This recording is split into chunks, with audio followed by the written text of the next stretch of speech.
akan berhenti. Pandemi virus corona atau COVID-19 telah menjangkit warga di berbagai belahan dunia. Di Indonesia sendiri, pasien pertama positif terinfeksi COVID-19 sejak awal Maret 2020.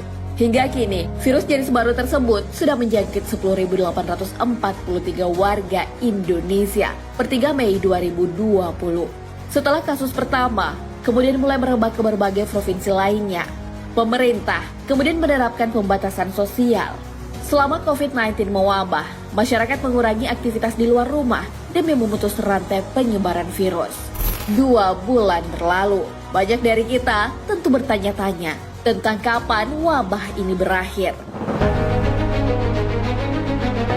Mengutip sabda Rasulullah Shallallahu Alaihi Wasallam tentang pertanda bintang-bintang dengan wabah yang diturunkan Allah Subhanahu Wa Taala, dari Atha bin Abi Rabah bahwa Rasulullah Shallallahu Alaihi Wasallam bersabda, "Tidaklah terbit bintang di pagi hari sama sekali, sedangkan suatu kaum atau sebuah kampung ditimpa penyakit atau wabah, kecuali pasti wabah itu diringankan atau diangkat dari mereka."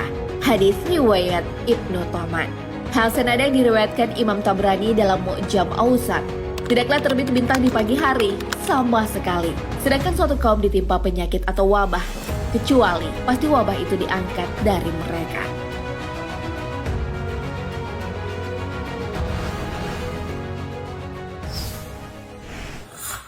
Anjuran Rasulullah Shallallahu Alaihi Wasallam jelang wabah berhenti. Virus corona termasuk wabah penyakit atau doun yang mematikan.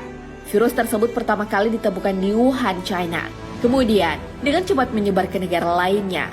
Dalam menghadapi wabah penyakit, Rasulullah Shallallahu Alaihi Wasallam dulu menerapkan metode karantina. Metode ini pun diterapkan pemerintah di suatu negara untuk menekan penyebaran virus. Wabah penyakit menular bukan kali ini saja mengancam kesehatan masyarakat dunia. Di zaman Rasulullah Shallallahu Alaihi Wasallam pun pernah terjadi. Akan tetapi, semua dapat dilalui. Kemudian manusia kembali membangun peradaban di dunia.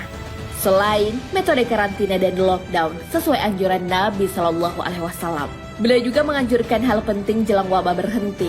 Dari Ibnu Umar bahwa Rasulullah Shallallahu Alaihi Wasallam bersabda, melarang menjual kurma hingga tampak buahnya dan bijian sampai mengeras tampak matangnya, dan terbebas dari kerusakan atau hama. Beliau melarang kepada penjual dan pembeli. Hadis riwayat Muslim. Rasulullah Shallallahu Alaihi Wasallam jelas melarang aktivitas jual beli buah-buahan di tengah wabah hama yang merusak buah. Dari Utsman bin Abdullah bin Suraqah ia berkata, "Aku bertanya kepada Ibnu Umar tentang menjual buah-buahan yang masih muda."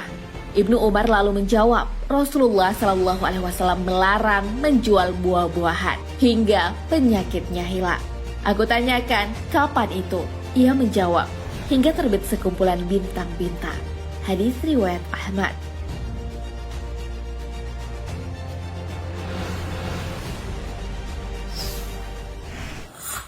Wabah dan teori konspirasi yang beredar. Di tengah pandemi COVID-19 mewabah, berbagai teori konspirasi bermunculan.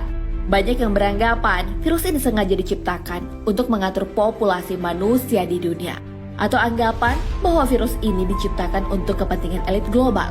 Padahal Rasulullah Shallallahu Alaihi Wasallam dalam sabdanya memberi petunjuk wabah penyakit itu sesuatu yang alami. Hal tersebut sebagaimana yang terdapat dalam hadis. Tutuplah bejana-bejana dan ikatlah tempat-tempat minuman. Karena di suatu malam pada setiap tahunnya akan ada wabah penyakit berbahaya yang akan jatuh ke dalam bejana dan ke tempat-tempat air yang tidak tertutup. Hadis riwayat Muslim. Hadis tersebut mengelak berbagai teori konspirasi terkait virus. Sebab bahkan Nabi Shallallahu Alaihi Wasallam menyampaikan wabah bisa saja datang setiap tahun. Rasulullah Shallallahu Alaihi Wasallam bersabda, wabah itu terkadang datang dan terkadang pergi. Bila terdengar ada di suatu tempat, maka janganlah kalian mendatanginya. Dan bila terjadi di suatu tempat, sedangkan dia ada di situ, maka janganlah kalian keluar dari tempat itu. Hadis riwayat Muslim. Hadis tersebut menjelaskan bahwa wabah memang terkadang datang dan pergi di waktu yang sudah ditentukan. Jika melanda suatu wilayah, kita dilarang untuk mendatangi wilayah tersebut. Sebaliknya, jika wabah penyakit melanda tempat kita tinggal, juga tidak dianjurkan keluar. sebab dikhawatirkan akan menyebar ke wilayah lainnya. Nah, sahabat beriman, itulah penjelasan wabah sebagaimana sabda Rasulullah SAW. Beliau telah menyampaikan datang hingga berhentinya wabah di suatu negeri. Melewati masa-masa wabah yang mengancam kesehatan manusia memanglah sulit. Terlebih lagi ketika adanya korban jiwa akibat wabah. Akan tetapi, janji surga dan pahala yang besar bagi siapa saja yang bersabar ketika menghadapi wabah penyakit. Rasulullah Shallallahu Alaihi Wasallam bersabda, kematian karena wabah adalah surga bagi tiap muslim yang meninggal karenanya. Hadis riwayat Bukhari. Wallahu a'lam bishawab. Sahabat beriman, jangan lupa berbagi informasi dengan share video ini, karena sebaik-baik manusia adalah yang paling bermanfaat bagi manusia. Wassalamualaikum warahmatullahi wabarakatuh.